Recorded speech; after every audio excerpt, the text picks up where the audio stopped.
मैं इस समय दिल्ली मुंबई 8 लेन एक्सप्रेसवे पर खड़ा हूँ। बीती रात करीब 10 बजे के आसपास यहाँ पर एक हादसा हुआ है जिसमें 3 जानें चली गई हैं। अब मेरे यहाँ खड़े होने का उद्देश्य ही यही है कि एक्सप्रेसवे पर शासन ने जब इसे खोला, भारत सरकार ने इसे NHAI ने ओपन किया तो 5 प्रतिबंध लगाए थे कि न तो यहाँ पर बाइक सवार गुजर सकते हैं, न यहाँ पर ट्रैक्टर, न JCB, न ऑटो। उस तरीके के 5 उपकरणों पर बैन किया गया था। एनिमल, जानवर भी प्रतिबंधित होंगे। लेकिन यहाँ पर जब मैं आया हूँ तो पहले आपको घटना बताता हूँ। आप वो जो देख रहे हैं स्क्रीन पर, आप देखिए कि ये वो स्कूटी है जो बीती रात 10 बजे हादसे का शिकार हुई। इस स्कूटी पर सवार 3 लोग जो कि रतलाम की तरफ यानी दिल्ली की तरफ जा रहे थे, उसे मुंबई की तरफ जा रही एक कार से उसकी टक्कर हो गई। कार सवार की कोई गलती नहीं थी, क्योंकि भारत सरकार NHAI ये कहता है कि बाइक इज़ नॉट अलाउ। तो फिर ये किस तरीके से यहाँ पर इंटर हो गई, पहले आगे सब कुछ बताएंगे। लेकिन तस्वीर को मेरे बगल में आप देखिए। जिस समय हम ये रिपोर्टिंग कर रहे हैं उस समय भी यहाँ पर धड़ल्ले से बाइक आवाजाही कर रही हैं, उनकी मूवमेंट हो रही हैं। ये देखिए एक बाइक फिर यहाँ पर गुजर रही है। इसके अलावा कई तस्वीरें आप देखिए जो हमने यहाँ कैमरे में कैद की हैं। ये प्रतिबंधित हैं लेकिन धड़ल्ले से यहाँ पर गुजर रही हैं। NHAI टोल ले रहा है। NHAI ने यहाँ जो रेस्ट एंड सर्विस एरिया है वहाँ उसके सामने ही एक्सीडेंट हुआ है, तलावड़ा गांव है। तो यहाँ ना तो दूसरी सर्विसेज चालू हैं लेकिन इनको रोका नहीं जा रहा है। और नतीजा क्या हो रहा है, 3 लोग मारे गए।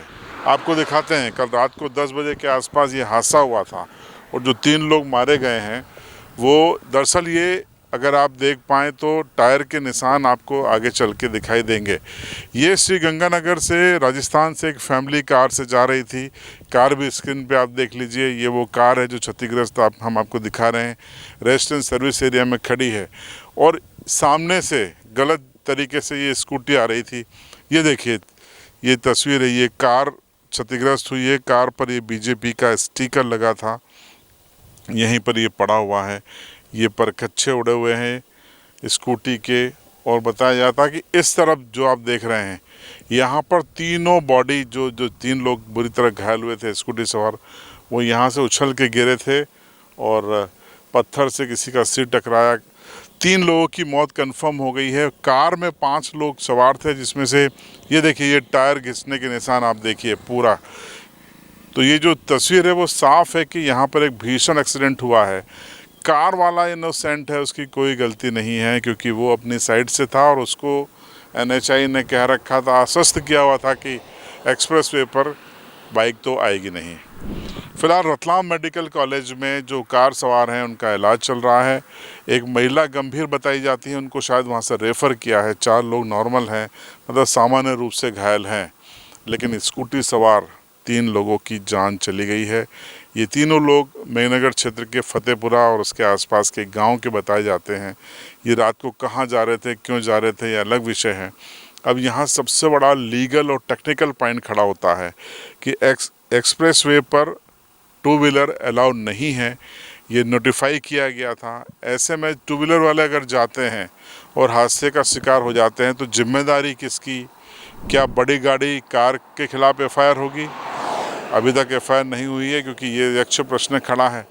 और अगर FIR हो भी गई तो क्लेम कैसे मिलेगा? क्योंकि क्लेम 3 जो बॉडी गई हैं उनको यहाँ अलाउ ही नहीं था कि वो एक्सप्रेसवे पर आएँ, लेकिन वो यहाँ आ गए, मारे गए। अब क्लेम का झगड़ा पड़ेगा।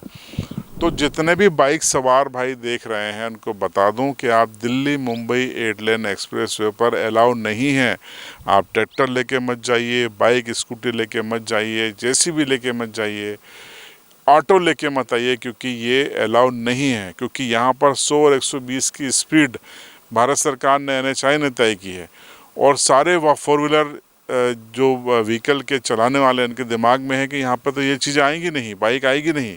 तो एक अपनी अलग स्पीड और रिदम में चलते हैं और आप सामने आ जाते हैं, तब तक वो कंट्रोल करते हैं और ये हादसे हो जाते हैं और जानें चली जाती हैं। देखिए आप, छोटी गाड़ी के 3 लोग चले गए स्कूटी के, बड़ी गाड़ी के लोग फ़िलहाल सेफ़ हैं। तो फिर से आग्रह है कि आप मत आइए, लालच मत करिए। एक्सप्रेस वे नहीं था तो आप जाते आते नहीं थे क्या? जाते आते थे।